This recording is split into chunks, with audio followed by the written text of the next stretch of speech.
Hello, नमस्कार दोस्तों। मेरा नाम राहुल सागर है और स्वागत है आप सभी का मेरे YouTube channel study with Rahul Sagar में। देखिए दोस्तों, हमारी जो ये क्लास 6th की जो सिविक्स या फिर जिसे हम पॉलिटी भी बोल देते हैं, अ, उसकी ये सीरीज़ में हमारी ये फोर्थ यूनिट स्टार्ट हो चुकी है, जिसमें हम आजीविकाओं के बारे में पढ़ेंगे। ठीक है, आगे आने वाला जो चैप्टर है, मतलब आज का जो चैप्टर होगा हमारा, उसमें हम ग्रामीण क्षेत्र में किस तरीके से आजीविकाएँ कमाई जाती हैं। मीन्स आजीविकाएँ क्या होती हैं? मतलब कि लाइवलीहुड, ठीक है ना? जीने के लिए ये जो कमाया हुआ जो चीज़ें होती हैं, किस तरीके से जो लोग हैं अपना जीवन यापन करते हैं, उन सभी चीज़ों के बारे में है। ठीक है? आज के हम चैप्टर में ग्रामीण क्षेत्र में किस तरीके की आजीविकाएँ होती हैं, ठीक है? किस तरीके से लोग जीविकोपार्जन की प्रक्रिया करते हैं, और वहीं पर बात करें हम शहरी क्षेत्र में जो भी आजीविकाओं को लेकर के काम करते हैं लोग, उसके बारे में हम अगले चैप्टर में बात करेंगे। ठीक है दोस्तों? तो आज हमारी 4th यूनिट स्टार्ट हो चुकी है, उसके बाद ये चैप्टर जो है सॉरी ये जो बुक है वो पूरी समाप्त हो जाएगी, और उसके बाद हम आगे आने वाली बुक मीन्स क्लास 7th की जो पॉलिटी की बुक होगी एनसीईआरटी, उसको हम कवर करेंगे। ठीक है दोस्तों, आज के चैप्टर को समझने से पहले मैं आप सबसे एक रिक्वेस्ट करना चाहूँगा कि अगर आपने अभी तक ये जो पहले हमारे द्वारा जो की गई वीडियोस हैं, अगर उनको आपने अभी तक पहले नहीं देखा है, तो पहले आप उनको समझ लीजिए। तब अच्छे से आपका जो बेस होगा वो क्लियर हो जाएगा, और उसके बाद आप इन चैप्टर्स को अच्छे से पढ़ सकते हैं। ठीक है दोस्तों? तो चलिए दोस्तों, शुरू करते हैं आज के अपने वीडियो को। वीडियो की शुरुआत करने से पहले आप सभी से एक रिक्वेस्ट है, अगर आपने अभी तक हमारा चैनल सब्सक्राइब नहीं किया है, और तो हमारे चैनल को सब्सक्राइब कर लीजिए और बेल आइकन को प्रेस कर लीजिए, ताकि जो हमारे आने वाली वीडियो के अपडेट्स हैं उनको आप आसानी से देख सकें। तो चलिए दोस्तों, शुरू करते हैं आज के अपने वीडियो को। ठीक है दोस्तों, हमारा यूनिट है 4th यूनिट, ठीक है? और वहीं पर बात करें हम आगे, तो जिसमें हम आजीविकाओं को पढ़ने वाले हैं। ठीक है, आजीविकाओं को हम पढ़ने वाले हैं, जिसमें आज हम ग्रामीण क्षेत्र में किस तरीके से जो लोग होते हैं वो किस तरीके से अपना जीवन यापन करते हैं, मतलब कि अपनी जीविका चलाने के लिए किस तरीके के काम धंधे करते हैं। ठीक है, उन सभी चीज़ों पर हम आज नज़र डालेंगे। ठीक है दोस्तों, तो चलिए शुरू करते हैं। आप सामने स्क्रीन पर देख पा रहे होंगे एक छोटी सी एक पैराग्राफ दिया हुआ है, जिसमें कहा गया है, पहले पाठ में हमने अपने जीवन में मौजूद अनेक तरह की विविधताओं पर नज़र डाली। हमने इस पर विचार किया कि अलग अलग क्षेत्र में रहने से वहाँ के लोगों के काम धंधों पर कैसे असर पड़ता है। देखिए, यही चीज़ें होती है ना, कि हम अगर, क्योंकि क्षेत्रों पर भी हमारे काम का असर पड़ता है। किसी क्षेत्र में कोई चीज़ ज़्यादा है तो उस चीज़ से रिलेटेड बिजनेस भी होगा। तो इसी तरीके से हमारी क्षेत्रीयता के आधार पर भी क्या होगा, काम धंधों को देखने के लिए चीज़ें मिलेंगी। ठीक है, सपोज दैट किसी क्षेत्र में कोई चीज़ ज़्यादा उगाई जाती है, तो उस चीज़ का बिजनेस ज़्यादा होगा। ठीक है ना? तो वहीं पे उसके बाद हम बात करें, जैसे उत्तर प्रदेश में गन्ना ज़्यादा उगाया जाता है, तो वहीं उत्तर प्रदेश में गन्ने की जो पैदावार है, जो गन्ने के बिज़नेस होता है, वो ज़्यादातर मात्रा में देखने के लिए मिलता है। ठीक है ना? तो यही चीज़ें यहाँ पर कही जा रही हैं कि हमारे जो क्षेत्र होता है, हमारे क्षेत्र में हमारे क्षेत्र में होने वाली चीज़ों का भी असर पड़ता है हमारे क्षेत्र में होने वाले काम धंधों पर। ठीक है दोस्तों, चलिए आगे बढ़ते हैं। वहाँ पर पाए जाने वाले पेड़ पौधे, वहाँ की फसलें या दूसरी चीज़ें किस तरह उनके लिए महत्वपूर्ण हो जाती हैं। इस पाठ में हम यह देखेंगे कि गांव में लोग किन विभिन्न तरीकों से अपनी आजीविका चलाते हैं। ठीक है, हम यहाँ पर इस चैप्टर में ये जानने की कोशिश करेंगे कि गांव में किस तरीके से लोग अपना जीवन यापन चलाते हैं। ठीक है, उसके बाद पहले दो पाठों की तरह यहाँ भी हम इसकी पड़ताल करेंगे कि क्या लोगों के पास आजीविका चलाने के समान अवसर उपलब्ध हैं या फिर नहीं। हम इस चैप्टर के माध्यम से ये भी जानने की कोशिश करेंगे कि क्या हर व्यक्ति के पास अपना जीवन यापन चलाने के लिए, अपनी जीविकोपार्जन चलाने के लिए, ठीक है ना, लाइवलीहुड चलाने के लिए, क्या सभी के पास समान अवसर उपलब्ध हैं, या फिर इनमें भी हमारे सामने असमानताओं का जो ढेर है वो देखने के लिए मिलता है। तो इन सभी चीज़ों के बारे में हम इस चैप्टर में पढ़ेंगे। ठीक है, उनके जीवन की परिस्थितियाँ एक दूसरे से कितनी मिलती-जुलती हैं, और वे किन समस्याओं का सामना करते हैं, इसे भी हम इस चैप्टर में देखने वाले हैं। ठीक है? चलिए बढ़ते हैं आगे। ये आप सामने देख पा रहे होंगे, ये जो गाँव का जीवन होता है वो कुछ इस तरह से होता है। ठीक है ना? ये सुबह हो रही है, कुछ लोग नदियों में देख पा रहे होंगे आप, कुछ ये मछली पकड़ने का काम कर रहे हैं। ठीक है? किसी की साइकिल पंचर की दुकान है। ठीक है? और यहाँ पर खेती का काम कर रहा है कोई, कोई फलों से कुछ तोड़ रहा है, चिड़िया चहक रही हैं, कुछ फेरी वाले काम कर रहे हैं लोग, कुछ मिस्त्री का काम कर रहे हैं, ठीक है ना। तो इसी तरीके का जो जीवन यापन है वो इस चित्र के माध्यम से दिखाया गया है कि किस तरीके से ग्रामीण क्षेत्र में जीविकोपार्जन चलता है, आजीविकाएं चलती हैं, ठीक है। और देखिए यहाँ पर एक किसान देख रहे होंगे आप, जो एक छिड़काव का काम कर रहा है, ठीक है। तो ये सभी चीज़ें जो हैं ये गाँव के क्षेत्र में देखने के लिए मिलती हैं, ठीक है। ऊपर दी गई तस्वीरों में जो काम करते हुए दिख रहे हैं उस काम का वर्णन कीजिए, ठीक है। खेती से जुड़े कामों को अलग कीजिए और जो काम खेती से जुड़े हुए नहीं हैं उनकी एक सूची बनाइए। आपने ग्रामीण क्षेत्रों से लोगों को कई तरह के काम करते हुए देखा है, उनमें से कुछ का चित्र बनाकर उनके बारे में लिखिए, ठीक है। चलिए आगे बढ़ते हैं। कलपट्टू गाँव क्या है? ये कलपट्टू गाँव की एक स्टोरी होगी जिसके माध्यम से हम समझने की कोशिश करेंगे कि किस तरीके से अलग-अलग क्षेत्रों में हमारे भारत के अलग-अलग राज्यों के क्षेत्रों में, अलग-अलग गाँवों में किस तरीके का लोगों के द्वारा जीवन यापन होता है, ठीक है ना? वो किस तरीके से लोग अपना जीवन बिताते हैं, इन सभी चीज़ों के बारे में हम इस चैप्टर में पढ़ने वाले हैं, ठीक है? सबसे पहले हम एक कलपट्टू गाँव है तमिलनाडु में, अ, इस गाँव की क्या स्टोरी है इसके बारे में जान लेते हैं सबसे पहले। देखिए चलिए पढ़ते हैं। तमिलनाडु में समुद्र तट के पास एक गाँव है कलपट्टू। यहाँ लोग कई तरह के काम करते हैं। दूसरे गाँव की तरह यहाँ भी खेती के अलावा कई काम होते हैं जैसे टोकरी, बर्तन, घड़े, ईंट, बैलगाड़ी इत्यादि बनाना, ठीक है ना। तो इस गांव में क्या होता है, ये कलपट्टू गांव है जो तमिलनाडु के समुद्र तट के पास से ये है ये। और यहाँ पर भी खेती के अलावा भी कई काम होते हैं, कई अलग काम होते हैं जैसे टोकरी बनाना, बर्तन बनाना, घड़े बनाना, ईंट, बैलगाड़ी आदि सभी चीज़ों का निर्माण भी इस गांव में किया जाता है, ठीक है। कलपट्टू में कुछ लोग नर्स हैं, कुछ शिक्षक हैं, कुछ धोबी, बुनकर, नाई, साइकिल ठीक करने वाले और लोहार के रूप में अपनी सेवाएं देते हैं, ठीक है ना। उसके बाद यहाँ कुछ दुकानदार एवं व्यापारी भी हैं। जो मुख्य गली है वह बाजार की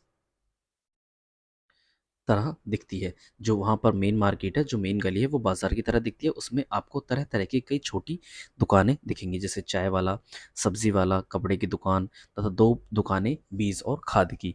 4 दुकानें चाय की हैं जहाँ टिफ़िन भी मिलता है, ठीक है। यहाँ टिफ़िन का मतलब खाने-पीने की हल्की-फुल्की चीज़ें जैसे सुबह इडली, डोसा व उपमा मिलता है और शाम के नाश्ते में बड़ा, बोंडा एवं मैसूर पाक मिलता है। चाय की दुकानों के पास एक कोने में एक लोहार का परिवार रहता है, ठीक है?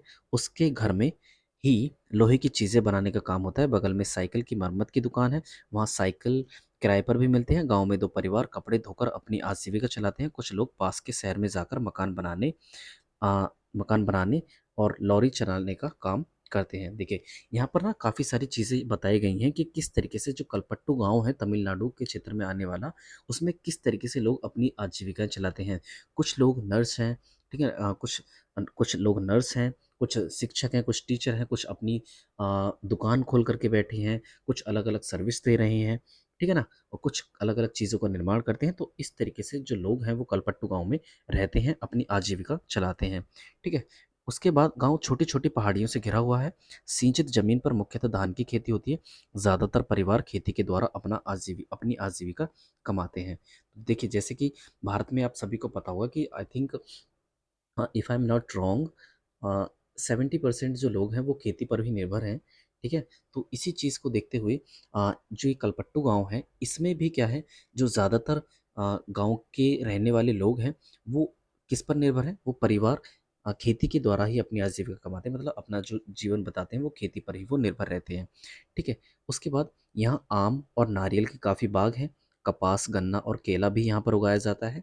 आइए कुछ लोगों से मिलें जो कलपट्टू के खेतों में काम करते हैं और देखें कि हम उनकी आजीविका के बारे में क्या सीख सकते हैं, ठीक है। कुछ लोगों के बारे में हम अब यहाँ पर जानने की कोशिश करते हैं। देखिए, आप सभी ने देख लिया कि जिस तरीके से अलग अलग गांव में अलग अलग काम कर कि अलग अलग लोगों के द्वारा अलग अलग काम किए जाते हैं, तो उसी तरीके से कलपट्टू एक गांव है तमिलनाडु में जहाँ पर लोग अलग अलग तरीके से अपनी आजीविकाएं चलाते हैं, अपना जीवन बिताने का काम करते हैं, अपना जीवन यापन करते हैं।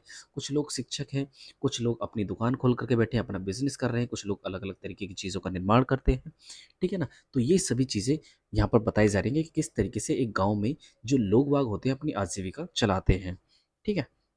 उसके बाद हम एक छोटी-सी स्टोरी है उसी गाँव की, उसके माध्यम से हम ये जानने की कोशिश करेंगे कि किस तरीके से जो लोग हैं, वो वहाँ पर खेती से जुड़े हुए हैं और किस तरीके से अपनी आजीविका चलाते हैं। ठीक है? चलिए शुरू करते हैं आगे। हम सब यहाँ रामालिंगम की ज़मीन पर काम करते हैं, ये तुलसी बोल रही है। उसके परिवार के पास कलपट्टू में 20 एकड़ धान के खेत हैं। शादी से पहले भी मैं मायके में धान के खेतों में ही मज़दूरी करती थी। यहाँ मैं सुबह 8:30 बजे, शाम 4:30 बजे तक काम करती हूँ।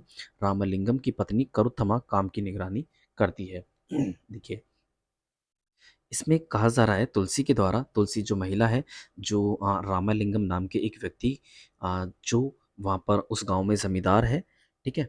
उस जिसके पास 20 एकड़ धान के खेत हैं, वो उसके खेतों में काम करती है, ठीक है?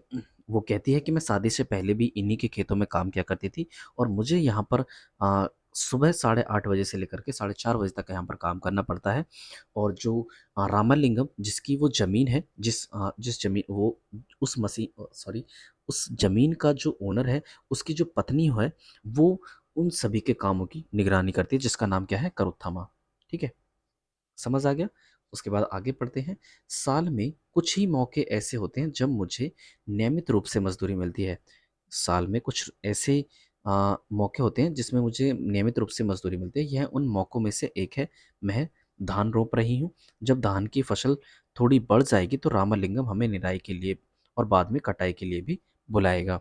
देखिए, साल में जो तुलसी है वो ये बोल रही है कि कुछ ही मौके होते हैं, जैसे निराई का काम हो गया, कटाई का काम हो गया, बुवाई का काम हो गया, तो जो रामालिंगम होता है, जो उस ज़मीन का ओनर होता है, तो उन सभी लोगों को साल में कभी-कभी, मतलब जब इन चीज़ों का सीज़न आता है, बुवाई का, कटाई का, निराई का, तो उसी समय पर अ, उन लोगों को बुलाता है जो उस ज़मीन में काम कर रहे होते हैं, उसकी ज़मीन में काम कर रहे होते हैं।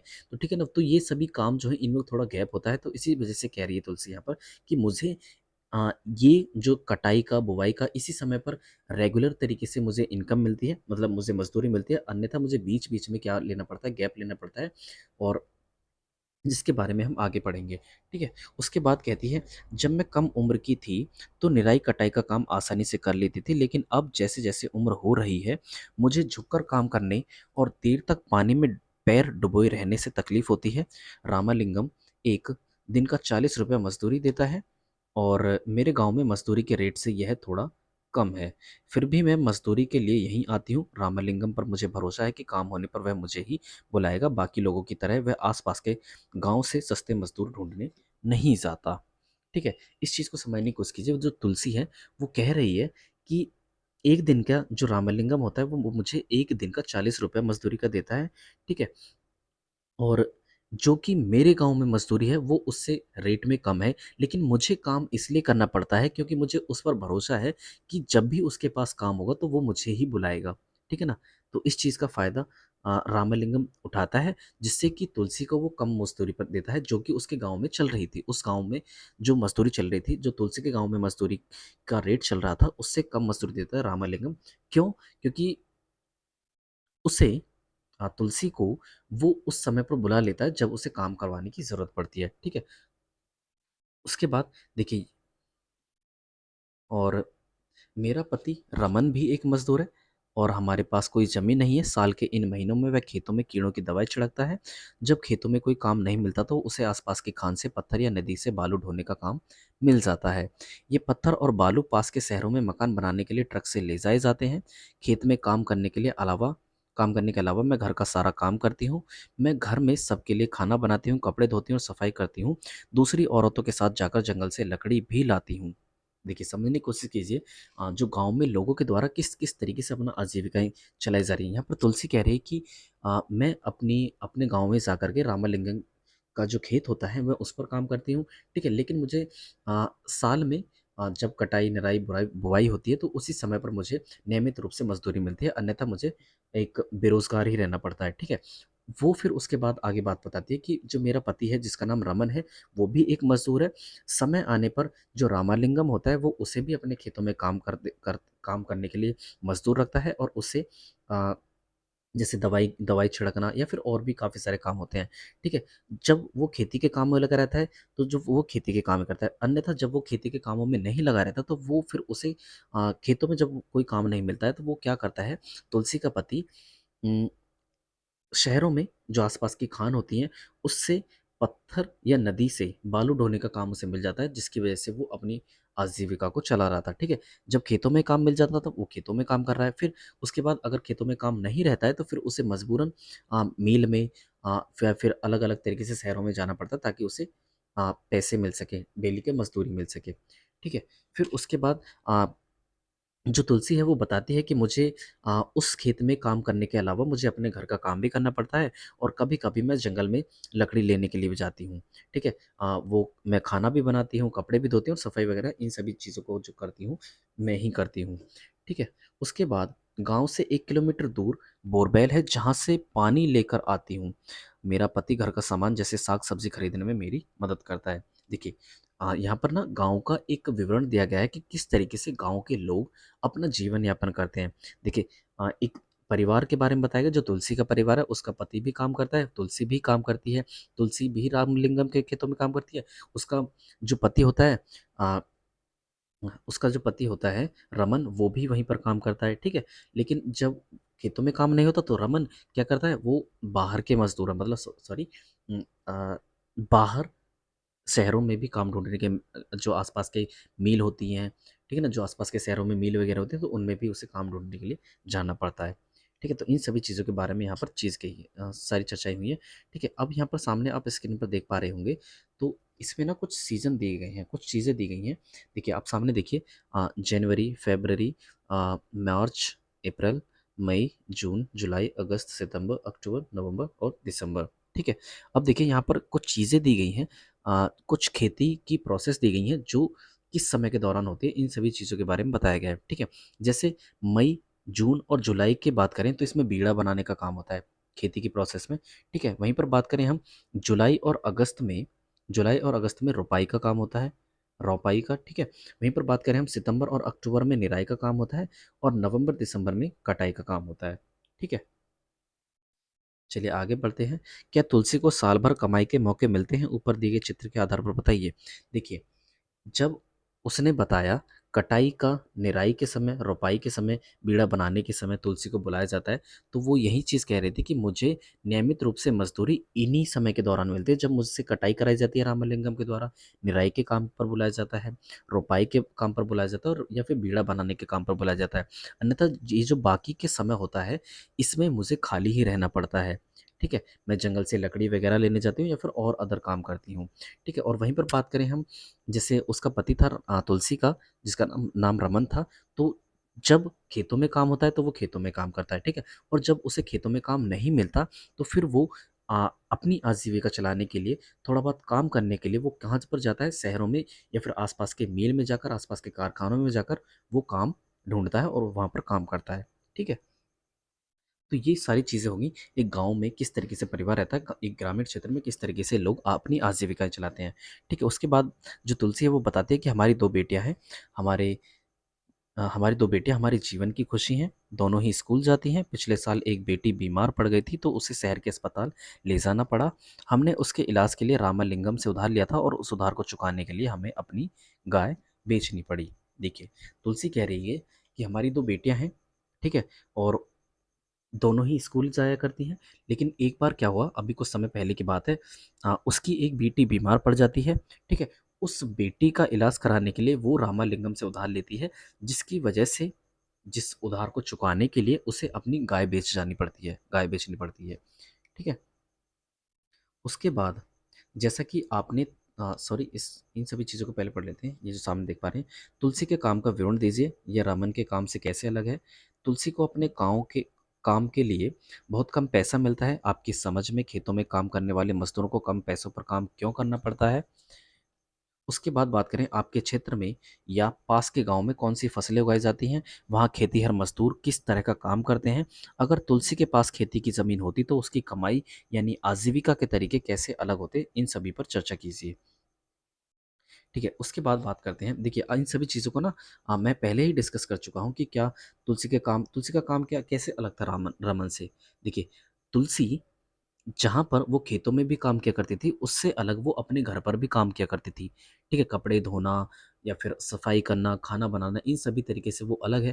ठीक है? लेकिन रमन क्या करता था, रमन का काम भी अलग था तुलसी से, क्योंकि जब उसे खेतों में काम करने को मिलता था, वो खेतों में काम करता था, अन्यथा उसे बाहर काम करने के लिए ढूँढने जाना पड़ता था। ठीक है ना? तो इन सभी चीज़ों के बारे में पहले से ही चर्चा कर चुका हूँ, चाहे वो ये क्वेश्चन हो या फिर ये क्वेश्चन हो या फिर ये क्वेश्चन हो। ठीक है? और ये जो सभी क्वेश्चंस जुड़े हुए हैं वो पिछले चैप्टर से जुड़े हुए हैं। अगर आप पहले वाले चैप्टर्स को अगर आप देख लोगे तो इन सभी चैप्टर को आप आसानी से समझ जाओगे। जैसे आप सामने देखिए, यहाँ पर तुलसी को अपने काम के लिए बहुत कम पैसा मिलता है। आपकी समझ में खेतों में काम करने वाले मजदूर को कम पैसे पर काम क्यों करना पड़ता है? ये जो क्वेश्चन है यहाँ पर, देखिए क्यों करना पड़ता है। देखिए, तुलसी ने एक बात बताई थी यहाँ पर कि मुझे अपने गांव में ज़्यादा मज़दूरी मिल सकती थी, लेकिन मैं रामालिंगम के खेतों में काम करने चाहती हूँ, जहाँ पर मुझे अपने गाँव से कम मज़दूरी मिलती है, लेकिन मुझे फिर भी रामालिंगम के खेतों में काम करने जाना पड़ता है। वो क्यों? क्योंकि जब रामालिंगम को काम करवाने की ज़रूरत पड़ती है, तो वो रामालिंगम तुलसी को ही बुलाता है। इसी वजह से नियमित रूप से उसे मज़दूरी मिल सके, नियमित रूप से तुलसी को काम मिल सके, इसीलिए वो रामालिंगम के खेतों में मज़दूरी करने के लिए जाती है, काम करने के लिए जाती है। और वहीं पर अलग तरीके से बात किया जाए तो इसी चीज़ का फ़ायदा उठाता है रामलिंगम, जिससे कि वो उसके गाँव में जो मज़दूरी थी, उससे कम मज़दूरी देता है तुलसी को। ठीक है? जो तुलसी के गाँव में मज़दूरी थी, उससे कम मज़दूरी देता है उस चीज़ का फ़ायदा उठा कर के रामलिंगम तुलसी को। ठीक है ना? तो इन सभी चीज़ों के बारे में यहाँ पर सब चीज़ देख सकते हैं, क्यों काम करना पड़ता है, क्योंकि उन्हें रेगुलर तरीके से काम मिल सके। ठीक है ना? तो काफ़ी सारे रीज़न हैं, जो गाँव से बिलॉन्ग करता होगा, वो व्यक्ति अच्छे तरीके से समझ सकता है इन सभी चीज़ों को। ठीक है? उसके बाद हम बात करें तो देखिए, साम आगे चलते हैं। जैसा कि आपने तुलसी की कहानी में पढ़ा, ग्रामीण इलाकों में गरीब परिवारों का बहुत सारा समय पानी और जलवान की लकड़ी लाने एवं जानवर चराने में बीतता है। इन कामों से कोई पैसा नहीं मिलता है, लेकिन गरीब परिवारों में ये काम बहुत महत्वपूर्ण हो जाते हैं। वे मजदूरी से जो थोड़ा सा पैसा कमाते हैं, उससे गुजारा नहीं होता। घर चलाने और ज़िंदगी बसर करने के लिए इन कामों को करना पड़ता है। ठीक है? देखिए, एक चीज़ समझने की कोशिश, गाँव में अक्सर आपने देखा होगा कि जो लोग हैं, महिलाएँ हैं, वो लकड़ी लाने में, ठीक है? पुरुष जानवर चराने में, या फिर महिलाएँ भी होती हैं, ठीक है? तो इन सभी कामों में क्या अपना समय बिता देते हैं, और इन सभी कामों को करने के लिए उनको कोई भी पैसा नहीं देता, ठीक है? मतलब कोई भी पैसा नहीं मिलता, और लेकिन उन्हें वो काम इसलिए करना पड़ता है ताकि वो अपनी जीवन यापन कर सकें। जैसे दू अगर वो भैंस वगैरह चरा रहे हैं, तो अ, उनको दूध वगैरह मिल सके, ठीक है ना? अलग-अलग तरह की चीज़ें, जैसे वो लकड़ी लाने का काम कर रहे हैं, तो उन लकड़ियों को जला करके अपना खाना तैयार कर सकें, ठीक है? तो इन सभी चीज़ों को अपना जीवन यापन करने के लिए उन्हें इन सभी कामों को भी करना पड़ता है, ठीक है ना? उसके बाद हम बात करें तो हमारे देश के ग्रामीण परिवारों में से करीब 40% खेतीहर मजदूर हैं। कुछ के पास ज़मीन के छोटे-छोटे टुकड़े हैं, बाकी तुलसी की तरह भूमिहीन हैं, मतलब जिनके पास कोई ज़मीन नहीं है। कई बार जब पूरे साल उन्हें काम नहीं मिल पाता, तो मजबूरन उन्हें काम की खोज में उन्हें दूर-दराज के इलाकों में जाना पड़ता है। इसी तरह का पलायन कुछ विशेष मौसमों में ही होता है। देखिए, मैंने आपको वही चीज़ बताई, जो तुलसी का पति था रमन, जब उसे खेतों में काम मिलता है, तो वो खेतों में काम करता है। अन्यथा वो काम की खोज में शहरों में, दूर-दराज के इलाकों में भी जाता है, ताकि वो अपना जीवन यापन चलाने के लिए कुछ पैसे इकट्ठा कर सके और अपने परिवार को कुछ रोज़ी-रोटी दे सके। ठीक है ना? उसके बाद आगे शेखर के बारे में जान लेते हैं। हमें यह धान अपने घर लेकर जाना है। मेरे परिवार ने अभी-अभी फसलों की कटाई पूरी की है। हमारे पास 2 एकड़ ज़मीन है। हम अपने खेत का सारा काम खुद ही कर लेते हैं। मैं कई बार कटाई के समय दूसरे छोटे किसानों की मदद ले लेता हूँ और बदले में उनके खेतों में कटाई करवा देता हूँ। देखिए, एक पहले हमने तुलसी की कहानी पढ़ी, जिसके पास कोई ज़मीन नहीं थी, और वो किस तरीके से अपना जीविका चलाती थी, अपनी आजीविका चलाती थी, और किस तरीके से अपना जीवन यापन करता था, तुलसी और उसका पति रमन। ठीक है? उसके बारे में हमने जाना। अब यहाँ पर हम शेखर की बात कर रहे हैं। शेखर क्या है? शेखर एक ऐसा आदमी है जिसके पास एक छोटा-सा ज़मीन का टुकड़ा है, जो 2 एकड़ का है। वो किस तरीके से अपना जीवन यापन करता है, उस चीज़ के बारे में हम अब पढ़ने वाले हैं। ठीक है? जो ग्रामीण क्षेत्र में ही आता है। ठीक है? समझने की यहाँ पर कोशिश कीजिए कि उसके पास 2 एकड़ ज़मीन है, ठीक है? वो अपने खेत का काम जो है, उसका परिवार ही पूरा कर लेता है, ठीक है? जो भी खेत में निराई, बुवाई, कटाई वगैरह होती है, तो उसका परिवार ही कर लेता है, ठीक है? लेकिन कभी-कभी क्या होता है, जो अ, रमन हो सॉरी शेखर होता है, उसे कभी-कभी कटाई के समय पर दूसरे छोटे जो किसान होते हैं उनकी मदद ले लेता है और बदले में वो क्या करता है, उनके खेतों में भी कटाई करवा देता है, ठीक है ना? उसके बाद व्यापारी मुझे उधार पर बीज और खाद देता है। इसे चुकाने के लिए मुझे थोड़े कम दामों पर उसे धान बेचना पड़ता है। अगर बाज़ार में बेचूँ तो ज़्यादा पैसे मिल जाएँगे, लेकिन मुझे उधार भी तो चुकाना है। व्यापारी ने किसानों को याद दिलाने के लिए अ, अपना एजेंट भेजा है और जिन किसानों ने उधार लिया है वे उसी को अपना धान बेचें।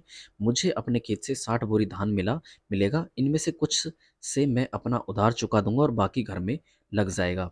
लेकिन मेरे हिस्से में जो आता है वह सिर्फ 8 महीने तक ही चल पाता है।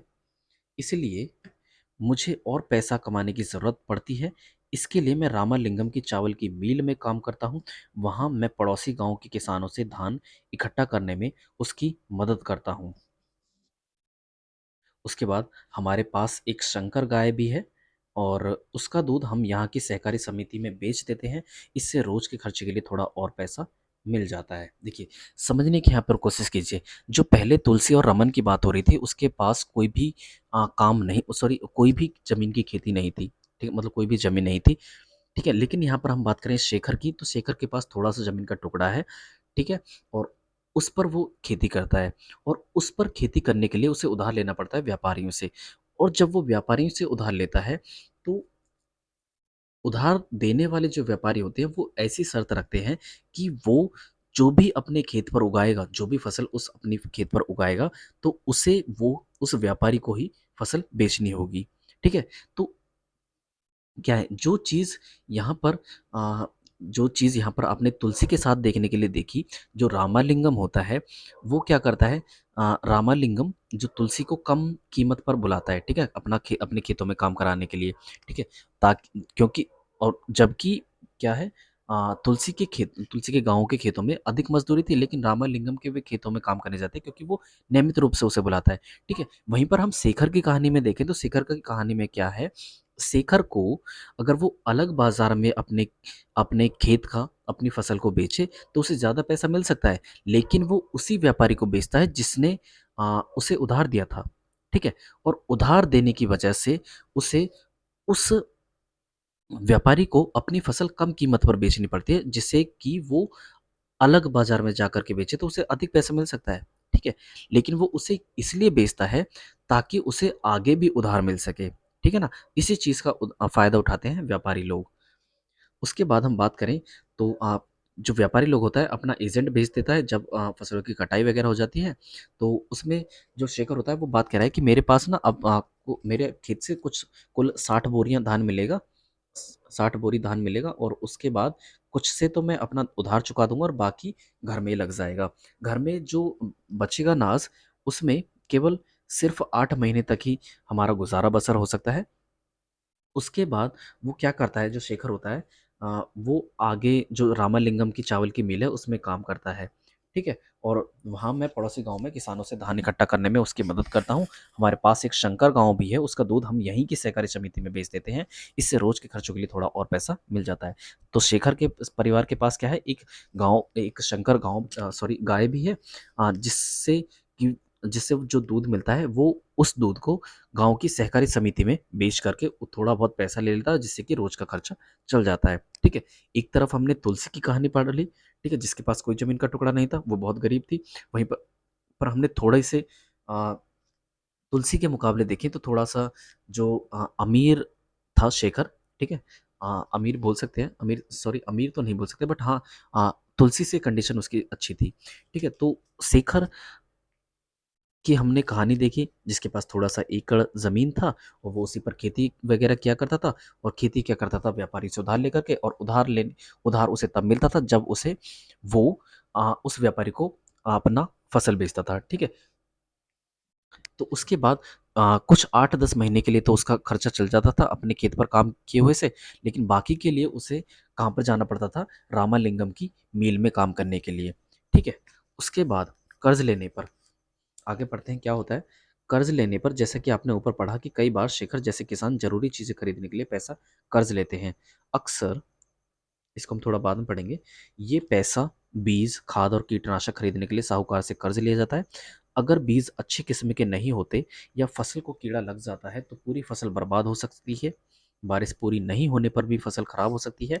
ऐसी स्थिति में किसान अपना उधार नहीं चुका पाते। कई बार परिवार चलाने के लिए उन्हें और पैसा कर्ज के तौर पर लेना पड़ता है। देखिए, अगर कंडीशन ऐसी आ जाए, जैसे शेखर जैसा परिवार है, जिसके पास केवल 2 एकड़ ही ज़मीन है और वो उधार ले ले और उसकी फसल पर किसी तरीके की कोई परेशानी आ जाए, जैसे कीटनाशक कीटों के द्वारा उसकी फसल को बर्बाद कर देना या फिर अधिक बारिश हो जाना, तो इन सभी से क्या हो जाता है, फसल बर्बाद हो जाती है, जिससे कि उन्हें और अधिक कर्ज लेने के लिए मजबूर होना पड़ता है। ठीक है ना? उसके बाद जल्द ही कर्ज इतना बढ़ जाता है कि किसान कितना भी कमा ले, उसे चुका नहीं पाता।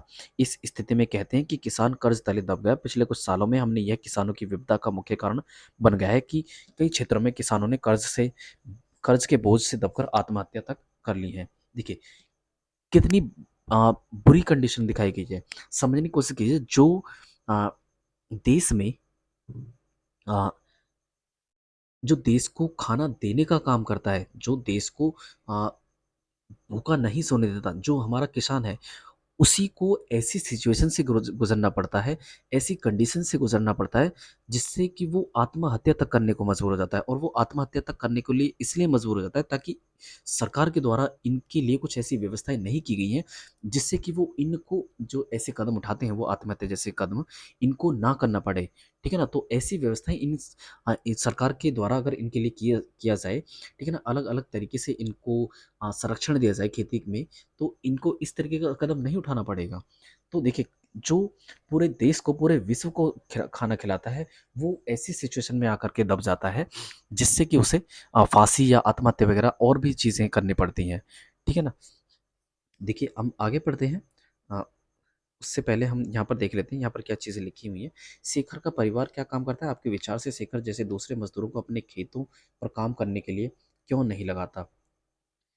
भई, आप समझ सकते हैं इस चीज़ को। शेखर काम पर इसलिए नहीं लगाता क्योंकि उसका परिवार ही उस अपने खेतों पर काम चल सकता है, ठीक है?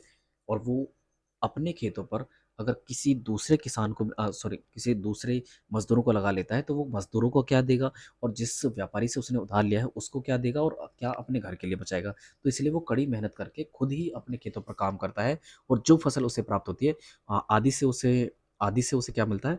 अ, आधी को तो वो अपने पास रख लेता है, जिससे कि उसे 8-10 महीने कट जाते हैं, और आधी बची हुई को वो बेच देता है ताकि वो व्यापारी का कर्जा उतार सके। ठीक है?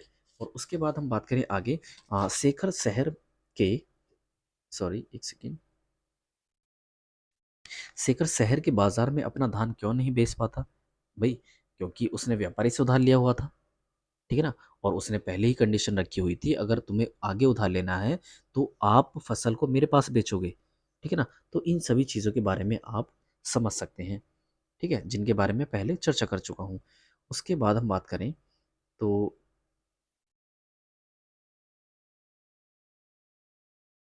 उसके बाद हम देखें तुलसी और शेखर का विवरण दोबारा पढ़िए। वे बड़े किसान रामलिंगम के बारे में क्या कहते हैं? इसके साथ जो आपने रामलिंगम के बारे में पढ़ा, उसे जोड़ते हुए निम्नलिखित सवालों का जवाब दीजिए।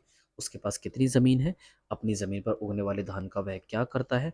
खेत के अलावा उसकी कमाई के और क्या साधन हैं? देखिए, आगे जानने की कोशिश करते हैं। अपना पैसा लगाया और थोड़ा सरकारी बैंक से कर्ज लिया था।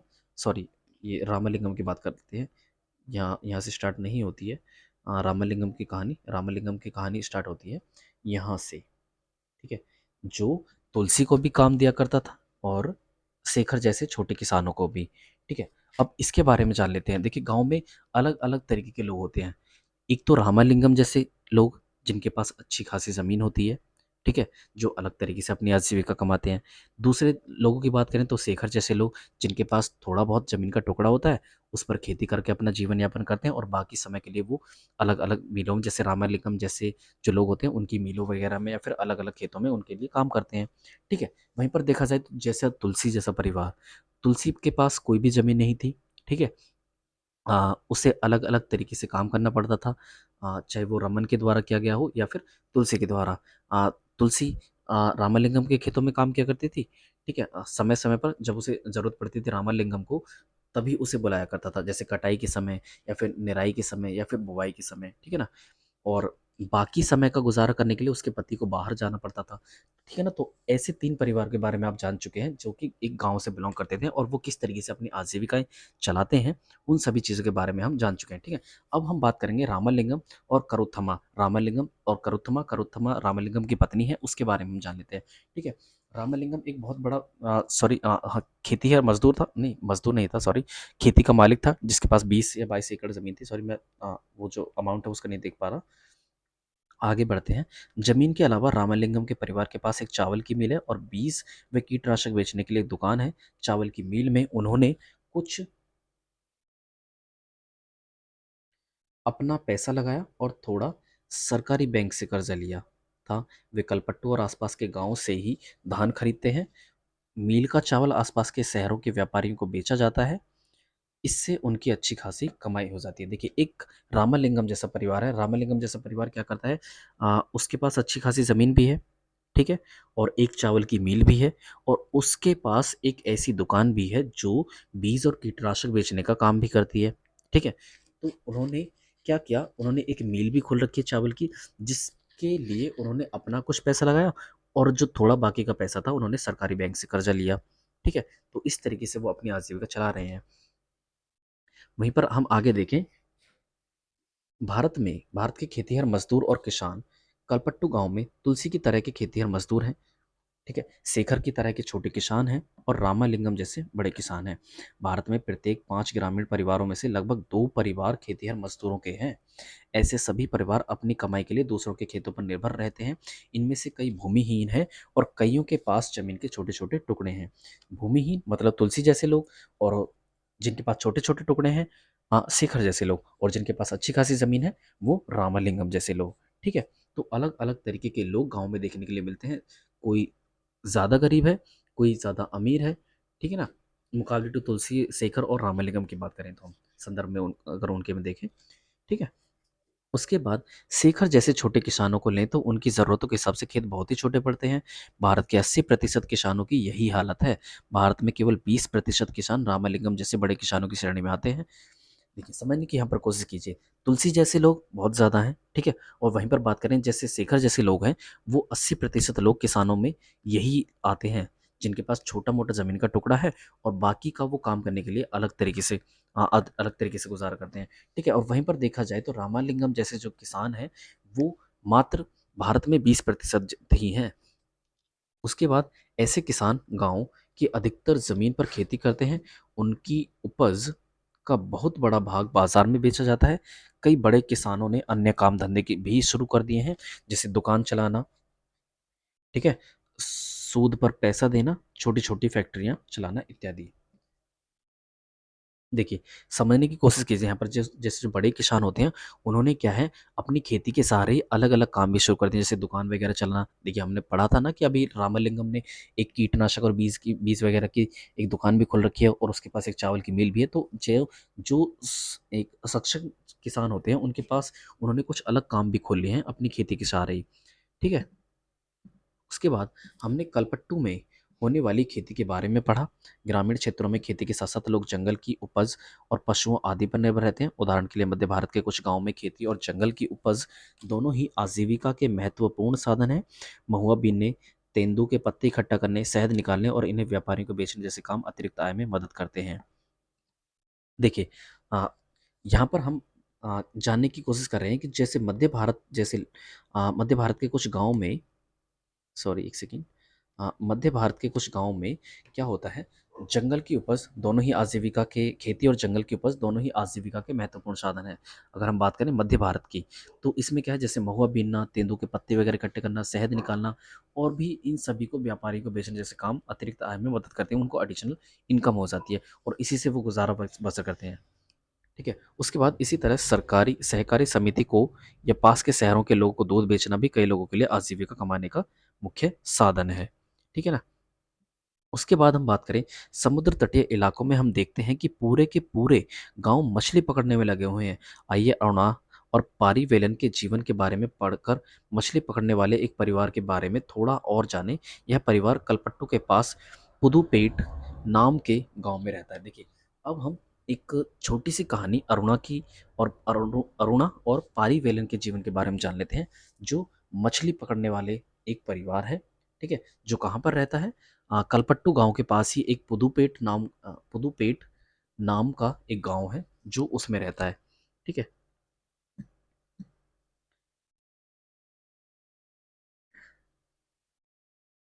समझ लेते हैं आगे। अ, देखिए यहाँ पर एक चीज़ नागालैंड की खेती के बारे में यहाँ पर बताया जा रहा है। नागालैंड की सीढ़ी नुमा खेती। यह एक गांव है जिसका नाम चीज़ामी है। यह नागालैंड के एक फेक ज़िले में है। इस गांव में रहने वाले लोग चखे संघ समुदाय के हैं। वे सीढ़ीनुमा खेती करते हैं। इसका मतलब है कि पहाड़ की ढलाऊ ज़मीन को छोटे छोटे सपाट टुकड़ों में बांटा जाता है और उस ज़मीन को सीढ़ियों के रूप में बदल दिया जाता है। प्रत्येक सपाट टुकड़े के किनारे को ऊपर उठा देते हैं जिससे पानी भरा रह जाए, और यहाँ चावल की खेती के लिए सबसे अच्छा होता है। ठीक है ना, समझ गए आप? सीढ़ीनुमा खेती मतलब सपोज दैट ये हमारे पास एक ढलान वाली ज़मीन है। ठीक है ना, इसका थोड़ा सा पार्ट हमने ऐसा कुछ बना लिया। ठीक है, उसके बाद हमने थोड़ा पार्ट हमने कुछ इस तरीके से सपाट कर लिया, थोड़ा पार्ट हमने कुछ इस तरीके से सपाट कर लिया और इनमें पानी वगैरह भर लिया। ठीक है, तो ये क्या है, चावल की खेतियों के लिए यहाँ पर ये जो चीज़ है ये अच्छी रहती है। ठीक है, और वहीं पर हम देखें तो इसी तरीके की खेती को हम क्या कहते हैं, सीढ़ीनुमा खेती होती है, जहाँ पर जो कहाँ पर होती है, नागालैंड वाले क्षेत्र में। ठीक है, उसके बाद चिज़ामी के लोगों के पास अपने अपने खेत हैं, लेकिन वे इकट्ठे होकर एक दूसरे के खेतों में भी काम करते हैं। वे 6 से 8 लोगों का एक समूह बनाते हैं और इकट्ठे मिलकर पहाड़ के एक हिस्से पर घास पतवार साफ करते हैं। जब दिन का काम खत्म हो जाता है तो सारा समूह इकट्ठा बैठकर खाना खाता है। ऐसा कई दिनों तक चलता रहता है जब तक काम खत्म नहीं हो जाता। ठीक है, यहाँ पर समझने की कोशिश कीजिए। नागालैंड में जहाँ पर सीढ़ी नुमा खेती होती है, यहाँ पर चीज़ामी गांव में क्या होते हैं, कुछ लोग इकट्ठे होकर के काम करते हैं एक दूसरे के खेतों में। ठीक है, वो खास एक हिस्से में जो घास पतवार वगैरह होती है, जिसे खरपतवार कहा जाता है, जो छोटी छोटी घास उग जाती है खेतों में, उसे हटाने का काम करते हैं, उसे साफ करते हैं। और कई लोग मिलकर के साथ साफ करते हैं और इकट्ठे बैठकर खाना वगैरह भी खाया करते हैं। तो इन सभी चीज़ों के बारे में यहाँ पर बताया गया है। ठीक है, मेन पर्पस यहाँ पर सीढ़ीनुमा खेती के बारे में बताना है। सीढ़ीनुमा जो खेती है वो किस राज्य में होती है, नागालैंड में देखने के लिए मिलती है। ठीक है, अब जान लेते हैं हम अरुणा और पारीवेलन के परिवार की कहानी। देखिए, समझने की यहाँ पर कोशिश कीजिए। पुदुपेट कलपट्टू से ज़्यादा दूर नहीं है। यहाँ लोग मछली पकड़कर अपनी आजीविका चलाते हैं। उनके घर समुद्र के पास होते हैं और वहाँ चारों ओर जाल और कैटामरैन, मछुआरों की खास तरह की छोटी नाव की पंक्तियाँ दिखाई देती हैं। सुबह 7 बजे समुद्र किनारे बड़ी गहमा गहमी रहती है। इस समय सारे कैटामरैन मछलियाँ पकड़कर लौट आते हैं और मछली खरीदने और बेचने के लिए बहुत सारी औरतें इकट्ठी हो जाती हैं। ठीक है, मेरा पति पारी विलन, मेरा भाई और जीजा आज बड़ी देर से लौटे। मैं बहुत परेशान हो गई थी। यह हमारे कैटामरेन में इकट्ठे ही समुद्र में जाते हैं। उन्होंने बताया कि आज वे तूफान में फंस गए थे। आज जो मछलियाँ पकड़ी गई उनमें से मैंने परिवार के लिए कुछ मछलियाँ एक तरफ उठा कर रख दी, बाकी मैं नीलाम कर दूंगी। इस नीलामी से जो पैसा मुझे मिलता है वह 4 भागों में बँट जाता है। 3 हिस्से उन 3 लोगों में बँट जाते हैं जो मछली पकड़ने जाते हैं, बाकी एक हिस्सा उसे मिलता है जिसकी नाव और जाल वगैरह होते हैं। चूँकि जाल कैटामरैन और उसका इंजन हमारे हैं, तो वह हिस्सा भी हमें ही मिल जाता है। हमने बैंक से उधार लेकर एक इंजन खरीदा है जो कैटामरैन में लगा हुआ है। इससे ये लोग समुद्र में दूर तक जा पाते हैं और ज़्यादा मछलियाँ मिल जाती हैं। नीलामी में जो औरतें यहाँ से मछलियाँ खरीदती हैं, वे टोकरे भर भर कर पास के गाँव में बेचने के लिए ले जाती हैं। कुछ व्यापारी भी हैं जो शहर की दुकानों के लिए मछलियाँ खरीदते हैं। मैं दोपहर 12 बजे तक ही नीलामी का काम निपटा पाती हूँ। शाम को मेरा पति और बाकी रिश्तेदार मिलजुल कर जाल को सुलझाते हैं और उसकी मरम्मत करते हैं। उसके बाद हम बात करें, कल सुबह सुबह 2 बजे वे फिर समुद्र की तरफ चल देंगे। हर साल मानसून के दौरान करीब 4 महीने तक वे समुद्र में नहीं जा पाते क्योंकि यह मछलियों के प्रजनन का समय होता है। देखिए, यहाँ पर समझने की कोशिश कीजिए। क्या होता है, एक परिवार है जो किसका है, अरुणा और पारीवेलन। ठीक है ना, ये दोनों पति पत्नी हैं। ये पुदुपेट गांव में रहते हैं जो समुद्र तट के पास है। ये अपनी आजीविका किस तरीके से चलाते हैं, इन्हें अपनी आजीविका को चलाने के लिए मछली पकड़ने जाना पड़ता है। ठीक है, मछली पकड़ने के लिए जो पुरुष लोग होते हैं वो समुद्र में दूर तक जा पाएँ, उन्हें एक नाव का इस्तेमाल करना पड़ता है और ये इकट्ठे मिल करके, जैसे कि यहाँ पर बताया है, अरुणा ने कि मेरा पति पारीवेलन, मेरा भाई और जीजा अ, ये सभी जो लोग हैं मिल कर के समुद्र में मछली लेने जाते हैं, ठीक है? और जो मछलियाँ यहाँ पर मिल जाती हैं अ, उन्हें वो कुछ तो अपने खाने के लिए बचा लेते हैं और कुछ को वो बाजार में बेच देते हैं, ठीक है? अ, जो लोग इस मछली पकड़ने में हिस्सा होते हैं, जैसे इसने बताया मेरा पति पारीवेलन, मेरा भाई और जीजा, तो ये 3 लोग थे, ठीक है? तो इन्होंने क्या किया, ये कैसे करते हैं अपने बँटवारा जो करते हैं मछलियों को, वो किस तरीके से करते हैं। 4 हिस्से होते हैं, जिसके पास एक नाव होती है या कैटामरैन वगैरह होता है, तो उसको हिस्सा मिलता है, उनको ये अलग तरीके से हिस्सा मिलता है क्योंकि अरुणा का ये हिस्सा था, मतलब अरुणा की ही नाव वगैरह थी, कैटामरैन वगैरह था, जाल वगैरह था, तो इसको एक अलग से हिस्सा दिया जाता है और एक हिस्सा वो मिलता है जो इसके पति का होता है, ठीक है? उसके पास 2 हिस्से हो जाते हैं, बाकी का जो बचा हुआ मछली होता है, वो उसके भाई को और उसके जीजा को मिल जाता है, ठीक है ना? तो इस तरीके से वो बँटवारा करते हैं मछलियों का।